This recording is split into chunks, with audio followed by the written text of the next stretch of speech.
నమస్తే అండి అందరికీ వెల్కమ్ టు అవర్ ఛానల్ పొదరిల్లుబా ఐపీఎస్. వేసవి కాలంలో టీ కాఫీకి బదులుగా ఇది ఒక్క కప్పు తాగారంటే చాలు, ఎంతటి నీరసానైనా తగ్గిస్తుంది. అది ఫూల్ మఖని సగ్గుబియ్యం పాయసం చాలా టేస్టీగా ఉంటుందండి.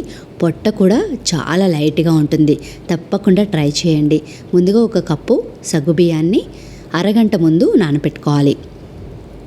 ఈ విధంగా నానపెట్టుకున్న తర్వాత ఇక్కడ నేను బెల్లంతో చేస్తున్నాను. జాగ్రీ సిరప్ని రెడీ చేసుకుంటున్నాను. ముందుగా ఒక కప్పు బెల్లము, అలాగే 1/2 కప్పు వాటర్ పోసుకొని బెల్లం కరిగేంత వరకు మరిగించుకోవాలి. ఈ లోపల మనము ఒక 10 నుంచి 12 వరకు జీడిపప్పు, అలాగే ఒక 10 బాదం పప్పులు, అలాగే 3 ఇలాచి వేసుకొని మెత్తగా మిక్సీ పట్టుకోవాలి. బెల్లం మనకి కరిగితే సరిపోతుందండి, పాకం రావక్కర్లేదు. ఈ విధంగా పౌడర్ అనేది మనం చేసుకోవాలి. తర్వాత స్టవ్ ఆన్ చేసుకొని గిన్నె పెట్టుకొని అందులోకి 3 కప్పుల దాకా పాలు పోసుకోవాలి. ఈ విధంగా పాలు పోసుకున్న తర్వాత నేను ఇది పాల గిన్నె పక్క పొయ్యి మీద షిఫ్ట్ చేస్తున్నానండి. ఒక చిన్న కడాయి పెట్టుకొని 1 స్పూన్ నెయ్యి వేసుకొని ఫూల్ మఖని 1 కప్పు వేసుకొని ఒక 5 నిమిషాల దాకా చిన్న మంట మీద ఫ్రై చేసుకోవాలి.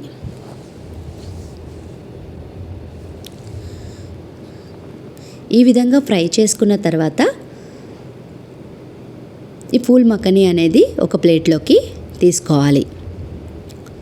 తీసుకొని పాలు మనకి మరిగినాయండి. ఇక్కడ సగ్గుబియ్యాన్ని ఇందులోకి వేసుకోవాలి. వేసుకొని బాగా కలుపుకోవాలి. ఈ స్వీటు ఎంత బాగుంటుందంటే ఒక్కసారి తిన్నారంటే మళ్ళీ మళ్ళీ తినాలనిపించే అంత రుచిగా ఉంటుందండి ఈ స్వీట్. ఇలా సగ్గుబియ్యాన్ని వేసుకున్న తర్వాత బాగా కలుపుకొని ఇందులోకి ఒక 10 దాకా కుంకుమ రేకులను కూడా వేసుకోవాలి. వేసుకొని సగ్గుబియ్యం ఉడికేంత వరకు ఉడికించుకోవాలి. ఒకవేళ మీరు షుగర్తో చేసుకోవాలి అంటే గనక సగ్గుబియ్యం ఉడికిన తర్వాత 1 కప్పు షుగర్ని యాడ్ చేసుకోవాలి. ఈ విధంగా సగ్గుబియ్యం ఉడికిన తర్వాత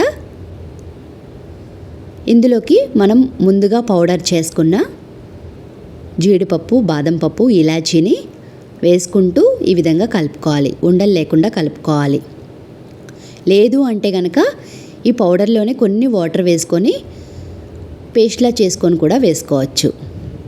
ఈ విధంగా వేసుకున్న తర్వాత ఫూల్ మఖని కూడా ఇందులోకి వేసుకొని వెంటనే స్టవ్ ఆఫ్ చేసుకోవాలి. స్టవ్ ఆఫ్ చేసుకున్న తర్వాత కొంచెం చల్లారిన తర్వాత జాగ్రీ సిరప్ చేసుకున్నాం కదండి, అది వడపోసుకొని 1 కప్పు దాకా జాగ్రీ సిరప్ని ఇందులోకి వేసుకొని కలుపుకోవాలి. మనం పొయ్యి మీద ఉండగానే పాయసంలోకి బెల్లం యాడ్ చేస్తే ఇరిగిపోతుందండి. అందుకని ముందుగా నేను ఇలాగ జాగ్రీ సిరప్ చేసుకొని వడపోసుకొని వేసుకుంటున్నాను. లాస్ట్లో కొన్ని బాదం పప్పు పలుకులు కూడా వేసుకొని సర్వ్ చేసుకోవాలి. అంతే, ఎంతో టేస్టీగా ఉండే ఫూల్ మఖని సగ్గుబియ్యం పాయసం రెడీ. తప్పకుండా ట్రై చేయండి.